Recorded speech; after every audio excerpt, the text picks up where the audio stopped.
ਸਤਿ ਸ਼੍ਰੀ ਅਕਾਲ ਜੀ। ਪੰਜਾਬ ਨੌ ਦੇਖ ਰਹੇ ਸਾਰੇ ਦਰਸ਼ਕਾਂ ਦਾ ਬਹੁਤ-ਬਹੁਤ ਸਵਾਗਤ ਹੈ। ਮੈਂ ਹਾਂ ਚਰਨਜੀਤ ਸਿੰਘ ਤੇ ਇਸ ਵਕਤ ਮੌਜੂਦ ਹਾਂ ਯੂਨਾਈਟਿਡ ਸਿੱਖ ਦੇ ਫੂਡ ਬੈਂਕ ਦੇ ਵਿੱਚ, ਜਿੱਥੇ ਮੇਰੇ ਨਾਲ ਮੌਜੂਦ ਨੇ ਸਰਦਾਰ ਗੁਰਪ੍ਰੀਤ ਸਿੰਘ ਸੇਠੀ। ਯੂਨਾਈਟਿਡ ਸਿੱਖਸ ਇਸ ਵਕਤ ਭੁੱਖਮਰੀ ਦੇ ਨਾਲ ਜੰਗ ਲੜ ਰਹੀ ਹੈ। ਯੂਨਾਈਟਿਡ ਸਿੱਖ ਇਸ ਵੇਲੇ ਲੋਕਾਂ ਨੂੰ ਜ਼ਰੂਰਤ ਦੀਆਂ ਚੀਜ਼ਾਂ ਮੁਹੱਈਆ ਕਰਾ ਰਹੀ ਹੈ, ਰਾਸ਼ਨ ਮੁਹੱਈਆ ਕਰਾ ਰਹੀ ਹੈ, ਪੱਕਿਆ ਹੋਇਆ ਭੋਜਨ ਮੁਹੱਈਆ ਕਰਵਾ ਰਹੀ ਹੈ। ਸਰਦਾਰ ਗੁਰਪ੍ਰੀਤ ਸਿੰਘ ਤੋਂ ਜਾਣਦੇ ਹਾਂ ਪਹਿਲਾਂ ਯੂਨਾਈਟਿਡ ਸਿੱਖਸ ਬਾਰੇ, ਫਿਰ ਉਹਨਾਂ ਤੋਂ ਜਾਣਦੇ ਹਾਂ ਕਿ ਕਿਵੇਂ ਇਹ ਸੰਸਥਾ ਹੋਂਦ ਵਿੱਚ ਆਈ, ਕਿਵੇਂ ਕੰਮ ਕਰ ਰਹੀ ਹੈ, ਕਿੰਨੇ ਲੋਕਾਂ ਨੂੰ ਹੁਣ ਤੱਕ ਇਹ ਬਣਿਆ ਹੋਇਆ ਭੋਜਨ ਅਤੇ ਸੁੱਕਾ ਰਾਸ਼ਨ ਪਹੁੰਚਾ ਚੁੱਕੀ ਹੈ, ਕਿੱਥੇ ਕਿੱਥੇ ਪਹੁੰਚਾ ਰਹੀ ਹੈ। ਕਿਉਂਕਿ ਇਸ ਵੇਲੇ ਪੂਰੀ ਦੁਨੀਆ ਕਰੋਨਾ ਵਾਇਰਸ ਕਾਰਨ ਖੜੋਤ ਵਿੱਚ ਆਈ ਹੋਈ ਹੈ ਔਰ ਹਰ ਵਿਅਕਤੀ ਦੀ ਜ਼ਰੂਰਤ ਨੂੰ ਪੂਰਾ ਕਰਨ ਦੇ ਵਿੱਚ ਇਹ ਲੋਕ ਲੱਗੇ ਹੋਏ ਨੇ। ਸਰਦਾਰ ਗੁਰਪ੍ਰੀਤ ਸਿੰਘ ਜੀ, ਵਾਹਿਗੁਰੂ ਜੀ ਕਾ ਖਾਲਸਾ, ਵਾਹਿਗੁਰੂ ਜੀ ਕੀ ਫਤਿਹ। ਵਾਹਿਗੁਰੂ ਜੀ ਕਾ ਖਾਲਸਾ, ਵਾਹਿਗੁਰੂ ਜੀ ਕੀ ਫਤਿਹ। ਸਿੰਘ ਸਾਹਿਬ, ਯੂਨਾਈਟਿਡ ਸਿੱਖ ਸੰਸਥਾਵਾਂ ਦਾ ਜਦੋਂ ਨਾਮ ਆਉਂਦਾ ਤਾਂ ਇੱਕ ਇਹਦਾ ਨਾਮ ਵੀ ਗਿਣਿਆ ਜਾਂਦਾ। ਕਦੋਂ ਹੋਂਦ ਵਿੱਚ ਆਈ, ਕਿੱਥੇ ਆਈ ਔਰ ਇਹਦਾ ਅਧਿਕਾਰ ਕਾਰਜ ਖੇਤਰ ਕੀ ਹੈ? ਵੀ ਜੀ ਯੂਨਾਈਟਿਡ ਸਿੱਖ 1999 'ਚ ਹੋਂਦ 'ਚ ਆਈ ਔਰ ਅਮਰੀਕਾ 'ਚ ਹੋਂਦ 'ਚ ਆਈ। ਜਦ ਟਵਿਨ ਟਾਵਰ ਅਟੈਕ ਹੋਇਆ ਉਸ ਵੇਲੇ ਸਿੱਖ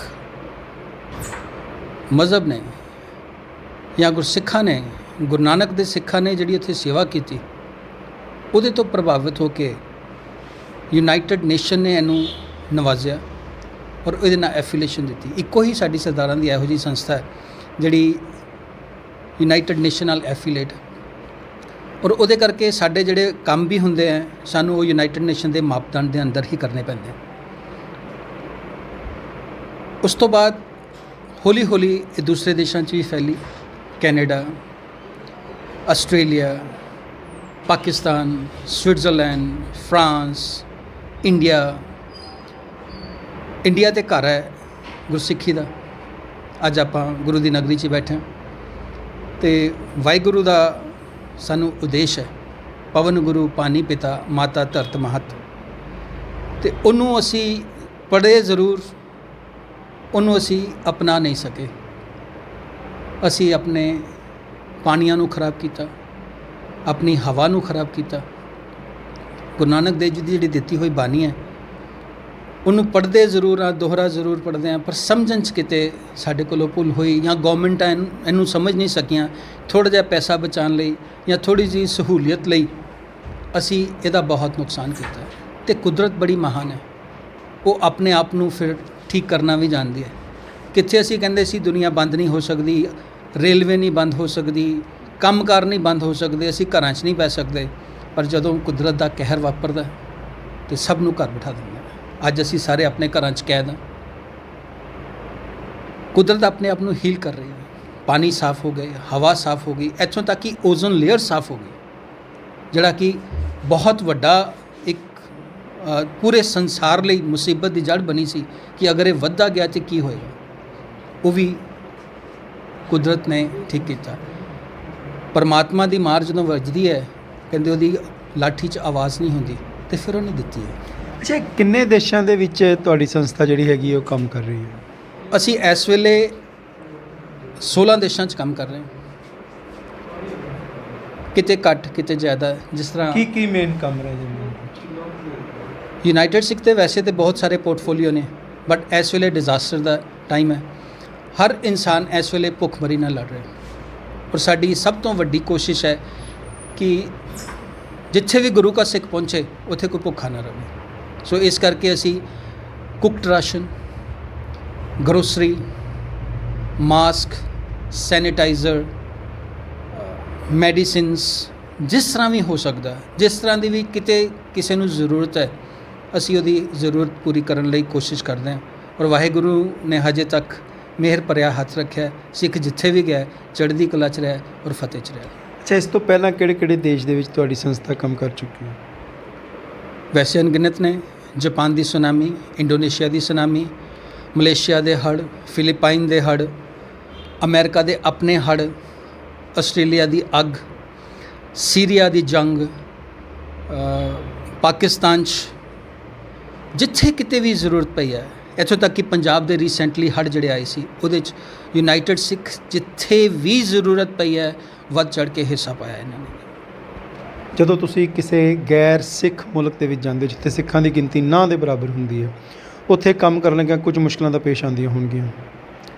ਜ਼ਰੂਰ ਆਉਂਦੀਆਂ, ਬਟ ਸਾਡੇ ਗੁਰੂ ਜੀ ਦਾ ਕਹਿਣਾ ਹੈ ਮਾਨਸ ਕੀ ਜਾਤ ਸਭੇ ਏਕੇ ਪਹਿਚਾਨ ਬੋ, ਔਰ ਯੂਨਾਈਟਿਡ ਸਿੱਖ ਦਾ ਮੋਟਿਵ ਹੀ ਇਹ ਹੈ, ਰੈਕੋਗਨਾਈਜ਼ ਦਾ ਹਿਊਮਨ ਰੇਸ ਐਜ਼ ਵਨ। ਸੋ ਸਿਰ ਤਰ ਤਲੀ ਗਲੀ ਮੇਰੀ ਆਓ, ਇਸ ਮਾਰਗ ਪੈਰ ਤਰੀਜੇ, ਸਿਰ ਦੀਜੇ ਕੰਨ ਨਾ ਕੀਜੇ।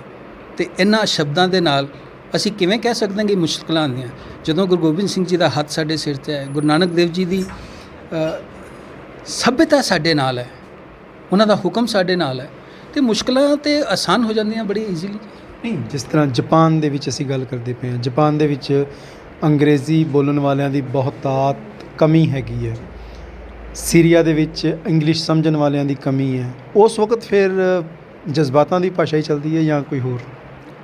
ਨਹੀਂ ਸਰ, ਵਾਹਿਗੁਰੂ ਕਿਤੇ ਨਾ ਕਿਤੋਂ ਕੋਈ ਨਾ ਕੋਈ ਉਪਰਾਲਾ ਕਰਵਾ ਦਿੰਦਾ ਹੈ। ਜਦੋਂ ਮੈਂ ਗਿਆ ਇੱਥੋਂ ਤੱਕ ਕਿ ਗਵਰਨਰ ਉੱਥੋਂ ਦੇ ਉਹ ਅੱਛੀ ਇੰਗਲਿਸ਼ ਨਹੀਂ ਸੀ ਬੋਲ ਪਾਉਂਦੇ ਜਿਨ੍ਹਾਂ ਨਾਲ ਮੇਰਾ ਰਾਬਤਾ ਹੋਇਆ, ਜਿਨ੍ਹਾਂ ਦੇ ਥਰੂ ਮੈਂ ਕੰਮ ਕੀਤਾ ਉੱਥੇ, ਬਟ ਟਰਾਂਸਲੇਟਰ ਸਾਨੂੰ ਮਿਲਦੇ ਰਹੇ, ਕੁਛ ਉੱਥੋਂ ਦੀਆਂ ਗੌਰਮੈਂਟਸ, ਕੁਛ ਸਾਡੇ ਅਦਾਰੇ।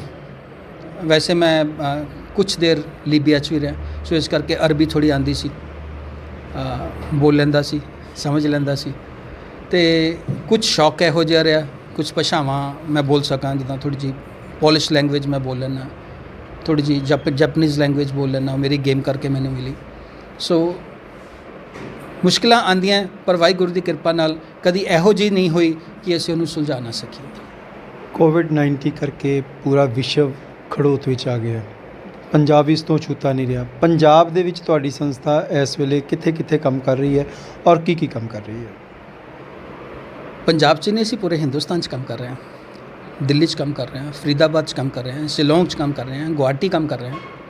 ਹਾਂ, ਪੰਜਾਬ 'ਚ ਖਾਸ ਕਰਕੇ ਕਿਉਂਕਿ ਗੁਰਸਿੱਖੀ ਦਾ ਘਰ ਹੈ ਇਹ। ਅੰਮ੍ਰਿਤਸਰ ਸਾਹਿਬ, ਕਪੂਰਥਲਾ, ਜਲੰਧਰ, ਮੋਹਾਲੀ, ਬਰਨਾਲਾ, ਸੰਗਰੂਰ, ਖੰਨਾ, ਲੁਧਿਆਣਾ, ਜਿੱਥੇ ਵੀ ਜ਼ਰੂਰਤ ਪਈ ਹੈ, ਜਿੱਥੇ ਵੀ ਗੁਰੂ ਸਿੱਖ ਬੈਠਾ ਹੈ, ਅਗਰ ਉਹ ਸੇਵਾ ਕਰ ਰਿਹਾ ਹੈ ਤਾਂ ਉਹ ਸਾਡਾ ਸਿੰਘ ਹੈ, ਉਹ ਯੂਨਾਈਟਿਡ ਸਿੱਖ ਦਾ ਸਿੰਘ ਹੈ, ਅਸੀਂ ਸਾਰੇ ਯੂਨਾਈਟਿਡ ਹਾਂ। ਅੱਛਾ, ਰਾਸ਼ਨ ਦੇਣ ਲੱਗਿਆ ਜਾਂ ਭੋਜਨ ਦੇਣ ਲੱਗਿਆ ਕੋਈ ਮਾਪਦੰਡ ਰੱਖੇ ਗਏ ਨੇ ਕਿ ਸਿੱਖ ਹੋਣਾ ਜ਼ਰੂਰੀ ਹੈ ਜਾਂ ਮਨੁੱਖ ਹੋਣਾ ਜ਼ਰੂਰੀ? ਇਹ ਇੱਕ ਕਲੀਅਰ ਹੋਣਾ ਚਾਹੀਦਾ। ਸਰ ਜੀ, ਯੂਨਾਈਟਿਡ ਸਿੱਖ ਦਾ ਮੋਟਿਵ ਤੁਹਾਨੂੰ ਮੈਂ ਪਹਿਲਾਂ ਵੀ ਦੱਸਿਆ, ਰੈਕੋਗਨਾਈਜ਼ ਦਾ human race as one. Guru Nanak ਨੇ 4 ਦੁਆਰ ਖੋਲ੍ਹੇ ਨੇ, ਉੱਥੇ ਹਿੰਦੂ, ਮੁਸਲਿਮ, ਸਿੱਖ, ਈਸਾਈ, ਕਿਸੇ ਦਾ ਮਜ਼ਹਬ ਨਹੀਂ ਪੁੱਛਿਆ ਜਾਂਦਾ। ਚਾਰੇ ਦਿਸ਼ਾਵਾਂ 'ਚੋਂ ਜਿਹੜਾ ਮਰਜ਼ੀ ਆਵੇ, ਦੇਣ ਲੱਗਿਆਂ ਅਸੀਂ ਇਹ ਨਹੀਂ ਪੁੱਛਦੇ ਕੌਣ ਹੈ, ਅਸੀਂ ਤਾਂ ਸ਼ਕਲ ਵੀ ਨਹੀਂ ਦੇਖਦੇ, ਇਨਸਾਨ ਹੋਣਾ ਚਾਹੀਦਾ। ਇਹ ਸਾਡੇ ਲਈ ਬਹੁਤ ਵੱਡੀ ਹੈ। ਅਸੀਂ ਇਨਸਾਨੀਅਤ ਦੀ ਖਿਦਮਤ ਕਰਨ ਨਿਕਲੇ ਹਾਂ, ਇਨਸਾਨੀਅਤ ਦੇ ਨਾਲ ਜੁੜੇ ਹਾਂ, ਨਾ ਕਿ ਕਿਸੇ ਧਰਮ ਦੇ ਨਾਂ ਕਰਕੇ ਇੱਥੇ ਗੁਰਸਿੱਖ ਹੈ ਅਤੇ ਸਿਰਫ ਗੁਰਸਿੱਖ ਨੂੰ ਹੀ ਦਿਆਂਗੇ। ਇੱਥੇ ਕੋਈ ਵੀ ਆਏਗਾ, ਗੁਰੂ ਦੇ ਘਰ ਕੋਈ ਵੀ ਆਏਗਾ, ਉਹ ਗੁਰੂ ਦਾ ਫਲਸਫਾ ਸਾਡੇ 'ਚ ਹੈ, ਉਸੇ ਗੁਰੂ ਨੂੰ ਅਸੀਂ ਮੰਨਣ ਵਾਲੇ ਹਾਂ ਔਰ ਉਸੇ ਗੁਰੂ ਦੀ ਹੀ ਸੰਸਥਾ ਹੈ। ਸੋ ਇਸ ਕਰਕੇ ਰੈਕੋਗਨਾਈਜ਼ ਦਾ ਹਿਊਮਨ ਰੇਸ ਐਜ਼ ਵਨ, ਇੱਥੇ ਜੋ ਵੀ ਆਏਗਾ ਉਹ ਰਾਜੀ ਜਾਏਗਾ। ਵੀਰ ਜੀ, ਇਹਦੇ ਵਾਸਤੇ ਇੱਕ ਸਵਾਲ ਬੜਾ ਅਹਿਮ ਜਿਹੜਾ ਉੱਠਦਾ ਹੈ, ਫੰਡਿੰਗ, ਕਿਉਂਕਿ ਇੰਨੇ ਦੇਸ਼ਾਂ ਦੇ ਵਿੱਚ ਚਲਾਉਣਾ, ਇੰਨੇ ਜਗ੍ਹਾ ਦੇ ਉੱਤੇ ਰਾਸ਼ਨ ਪਹੁੰਚਾਉਣਾ, ਜ਼ਰੂਰਤ ਦੀਆਂ ਚੀਜ਼ਾਂ ਮੁਹੱਈਆ ਕਰਾਉਣੀਆਂ, ਇਹਨਾਂ ਵਾਸਤੇ ਫੰਡਿੰਗ ਦਾ ਕਿਸ ਤਰ੍ਹਾਂ ਕੀਤਾ ਜਾਂਦਾ ਹੈ? ਬਾਬੇ ਨਾਨਕ ਨੇ 20 ਰੁਪਏ ਦਾ ਲੰਗਰ ਸ਼ੁਰੂ ਕੀਤਾ ਸੀ, ਉਹ ਅੱਜ ਦੁਨੀਆ ਦੇ ਹਰ ਗੁਰਦੁਆਰੇ 'ਚ ਚੱਲ ਰਿਹਾ। ਅਗਰ ਤੁਹਾਡੀ ਸ਼ਰਧਾ, ਤੁਹਾਡਾ ਭਾਵ ਸੱਚਾ ਹੈ ਔਰ ਬਾਬੇ ਨਾਨਕ ਦੇ ਨਾਲ ਲੈ ਕੇ ਚੱਲਿਆ ਤੇ ਕਦੀ ਤੋਟ ਨਹੀਂ ਆਈ, ਅੱਜ ਵੀ ਤੋਟ ਨਹੀਂ ਆ ਰਹੀ। ਪਰ ਮੈਂ ਫਿਰ ਵੀ ਤੁਹਾਡੇ ਚੈਨਲ ਦੇ ਜ਼ਰੀਏ ਪੂਰੀ ਦੁਨੀਆ ਨੂੰ ਇਹ ਸੰਦੇਸ਼ ਪਹੁੰਚਾਉਣਾ ਚਾਹਾਂਗਾ, ਵਿਜ਼ਿਟ ਕਰੋ www.unitedsikh.org। ਵੇਖੋ ਤੁਹਾਡਾ ਦਿੱਤਾ ਹੋਇਆ ਦਸਵੰਧ ਕਿੱਥੇ ਲੱਗ ਰਿਹਾ, ਕਿੱਥੇ ਕਿੱਥੇ ਸੇਵਾਵਾਂ ਚੱਲ ਰਹੀਆਂ ਨੇ, ਔਰ ਉੱਥੇ ਹੀ ਥੱਲੇ ਇੱਕ ਜਗ੍ਹਾ 'ਤੇ ਡੋਨੇਸ਼ਨ ਲਈ ਬੈਂਕ ਦਾ ਨੰਬਰ ਦਿੱਤਾ ਗਿਆ ਹੈ। ਮਿਹਰਬਾਨੀ ਕਰਕੇ ਆਪਣੇ ਦਸਵੰਧ 'ਚੋਂ, ਉਹ ਦਸਵੰਧ 'ਚੋਂ ਆਪਣਾ ਦਸਵੰਧ ਕੱਢ ਕੇ ਉੱਤੇ ਭੇਜੋ, ਤਾਂ ਜੋ ਤੁਹਾਡਾ ਦਿੱਤਾ ਹੋਇਆ ਦਸਵੰਧ ਸਹੀ ਜਗ੍ਹਾ 'ਤੇ ਸਹੀ ਲੋਕਾਂ ਤੱਕ ਪਹੁੰਚ ਸਕੇ। ਔਰ ਬਾਬੇ ਨਾਨਕ ਦਾ ਕਹਿਣਾ ਹੈ, ਉਦਮ ਕਰਿੰਦਿਆਂ ਜੀਓ ਕਮਾਵਦਿਆਂ ਸੁਖ ਪੁੰਚ, ਧਿਆਵਦਿਆਂ ਤੂੰ ਪ੍ਰਭ ਮਿਲ ਨਾਨਕ ਉਤਰੀ ਚਿੰਤ। ਅਤੇ ਸਾਡਾ ਤਾਂ ਫਰਜ਼ ਬਣਦਾ ਅਸੀਂ ਆਪਣਾ ਦਸਵੰਧ ਦਈਏ। ਉਮੀਦ ਹੈ ਤੁਸੀਂ ਮੇਰਾ ਇਹ ਛੋਟਾ ਜਿਹਾ ਜਿਹੜੀ ਬੇਨਤੀ ਹੈ ਉਹਨੂੰ ਕਬੂਲ ਕਰੋਗੇ। ਇਹ ਸਨ ਸਰਦਾਰ ਗੁਰਪ੍ਰੀਤ ਸਿੰਘ ਸੇਠੀ, ਜਿਨ੍ਹਾਂ ਤੋਂ ਅਸੀਂ ਜਾਣਿਆ ਯੂਨਾਈਟਿਡ ਸਿੱਖ ਦੇ ਕੰਮ ਕਰਨ ਦਾ ਤਰੀਕਾ, ਯੂਨਾਈਟਿਡ ਸਿੱਖ ਬਾਰੇ। ਜਲਦੀ ਇੱਕ ਨਵੀਂ ਸ਼ਖਸੀਅਤ ਨਾਲ ਇੱਕ ਵਾਰ ਫਿਰ ਤੁਹਾਡੀ ਸੇਵਾ 'ਚ ਹਾਜ਼ਰ। ਬਹੁਤ ਬਹੁਤ ਧੰਨਵਾਦ।